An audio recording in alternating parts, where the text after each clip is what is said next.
evening, you are watching the news from the Sultanate of Oman television. First, the headlines.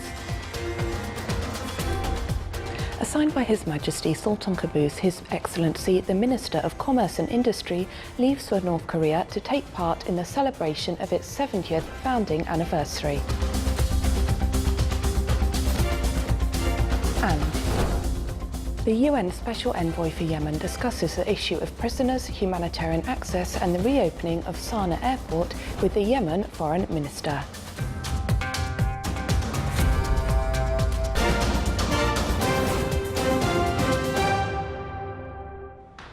Those were the headlines, now the news in detail. His Majesty Sultan Qaboos sent a cable of greetings to His Excellency Dr. George Ivanov, President of the Republic of Macedonia, on the occasion of his country's National Day. Assigned by His Majesty Sultan Qaboos bin Said, His Excellency Dr. Ali bin Masood Al Sunaidi, Minister of Commerce and Industry, left the country tonight to take part in the celebration for North Korea's 70th founding anniversary, which will be held in Pyongyang during the coming 2 days. His Excellency the Minister was seen off by His Excellency Engineer Ahmed bin Hassan Atib, Under Secretary of the Ministry of Commerce, and was accompanied by His Excellency Sheikh Abdullah bin Saleh Al Saadi, the accredited ambassador of the Sultanate of Oman to China and non-resident ambassador to the Democratic People's Republic of Korea.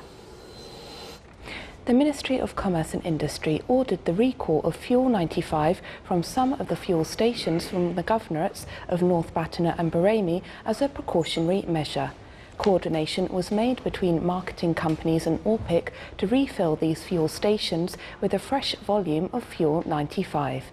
The Ministry explained in the statement that the process may take some time, which may temporarily affect the availability of Fuel 95 in these stations, calling the consumers to head to alternative stations during this time.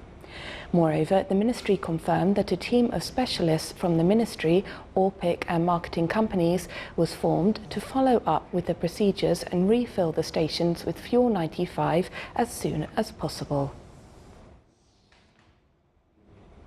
Twitterers posted that vehicles for a number of citizens sustained some problems after using Fuel 95 from some fuel stations. They demanded that authorities check the quality of the fuel to check whether the fuel was the cause of the problem, as they questioned who will bear the cost of fixing the damaged vehicles if it was established that the quality of the fuel was the cause of the problem. Oman oil price November delivery declined by 56 cents to reach $75.26 per barrel, compared to yesterday's price, which reached 75.82 cents per barrel. The average Oman oil price September delivery reached $73.17 per barrel, 44 cents lower than the August price delivery.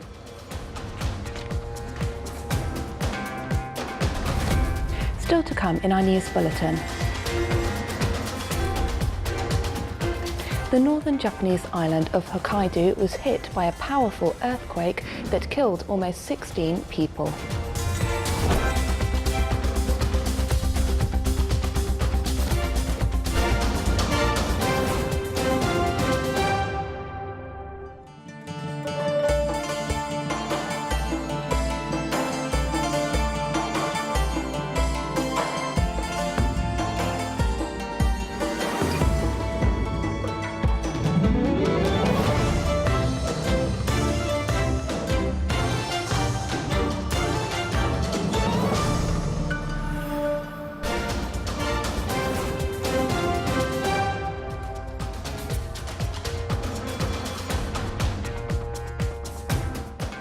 Welcome back to the news from the Sultanate of Oman television.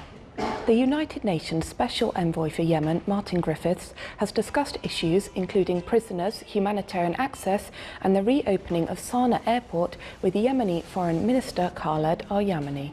But Griffiths, who began consultations with the Yemen government delegation in Geneva yesterday, was still awaiting representatives of the Houthi movement from the capital Sana'a in order to hold peace talks. UN spokeswoman Alessandra Vellucci said Griffiths had been discussing confidence-building measures, humanitarian access, Sana'a airport and economic issues with the representatives of President Abdrabbuh Mansour Hadi's internationally recognised government. The United Nations wants the government and the Houthi movement to work towards a deal to end the war, remove foreign forces from Yemen and establish a national unity government. Russian airstrikes killed 2 people in Syria's Idlib today as President Vladimir Putin was in Tehran for a summit on the fate of their last major rebel bastion. Putin, who backs the Damascus regime, was to meet the leaders of fellow government ally Iran and rebel backer Turkey to determine the future of the northwestern province on the Turkish border. Government forces have been massing around Idlib for weeks ahead of an expected offensive on the province, which is held by al-Qaeda's former Syrian affiliate and rival Turkish-backed rebels. This morning, Russian air raids targeted rebel positions in the southwest of the province. They destroyed one Ara al-Sham post, killing one of its fighters and wounding 14 others in the area of Hobeit. The United Nations said almost 3 million people live in Idlib and adjacent rebel-held areas, half of whom have already been displaced from other parts of the country. An island-wide power outage continued to strand both tourists and locals alike on Japan's northern island of Hokkaido today, a day after a powerful earthquake killed 16 people. Hokkaido Electric Power Company shut its fossil fuel-fired power plants as a precaution after the 6.7 magnitude quake struck just before dawn yesterday. Although electricity had been restored to nearly half the island's 5.3 million residents, police officers were still needed in the city centre of Sapporo to direct vehicles at road junctions unlit by the usual traffic lights.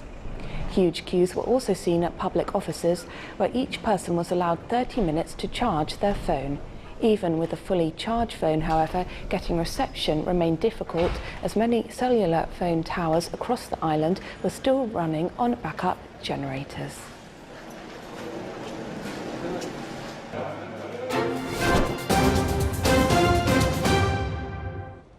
Now for the general weather forecast around the Sultanate.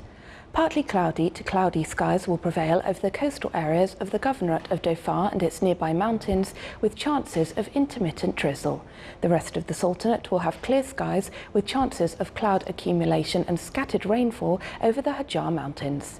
Low clouds and fog late at night and early morning are expected over the coast of the Arabian Sea and Sea of Oman. Winds will be south to southeasterly, light to moderate. Seas will be slight with a maximum wave height of 1.25 metres.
This is the Sultanate of Oman television. Before we end tonight's bulletin, here are the main points once again.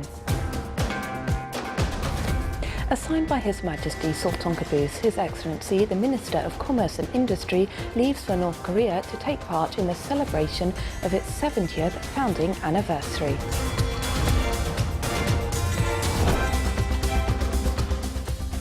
And the UN Special Envoy for Yemen discusses the issue of prisoners, humanitarian access and the reopening of Sana'a Airport with the Yemen Foreign Minister. With that, we come to the end of tonight's news bulletin. From all of us here at the newsroom and the studios, it's good night.